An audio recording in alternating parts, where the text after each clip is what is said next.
আমরা এখনো জানতে পারিনি সুলতানকে কেন গ্রেফতার করা হয়েছে। সুলতান ভাইয়ের ভয় নাই, এই সুলতান আসছে। আপনার মতো একজন পলিটিক্যাল লিডারকে কেন গ্রেফতার করা হয়েছে? আমি কখনো অন্যায় করিনি, ন্যায় করেছি। উপরওয়ালা আমার জীবনটা এত মানুষের ভালোবাসায় জান্নাতের মতো বানালে কিছু মানুষ সেটা নরক বানিয়েছে। আপনি শুধু আপনার অপরাধটা স্বীকার করে নিলেই বাঁচতে পারবেন। কেন খুন করেছিলেন আপনার স্ত্রীকে?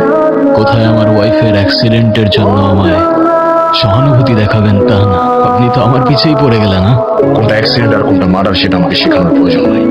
একটা কাহিনী শুনবেন স্যার? এটা কত সুন্দর তাই না, একদম স্বর্গের মতো। এই একই পৃথিবী কারো কারো জন্য স্বর্গ, আবার কারো কারো জন্য নরক।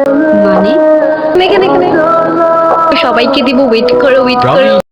আমি ঐশী, খাওয়াচ্ছিলেন ওদেরকে? এখান দিয়ে যাচ্ছিলাম, ওদেরকে দেখলাম, ভাবলাম কিছু খাবার খেয়ে যাই। ওদের প্রতিদিনই খাওয়াই।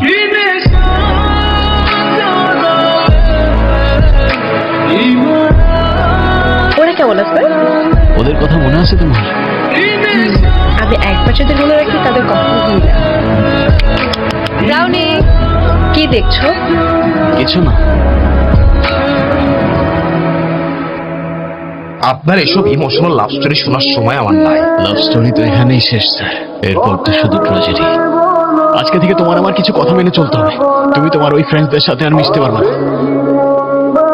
মিশতে পারবো না মানে? ফ্রেন্ড হলেই হাত করবে, ইচ্ছা হলেই গালে টাচ করে দেবে। তোমাকে আমার আর কিচ্ছু বলার নাই। আরে এভাবে চলে যাচ্ছ কেন? নম্বরে কল করেছেন তাকে ব্যস্ত আছে, কিছুক্ষণ পর আবার কল করুন। ঋষি, তুমি আমার কল ধরো নাই কেন কাল রাতে? কার সাথে কথা বলছো সারা রাত?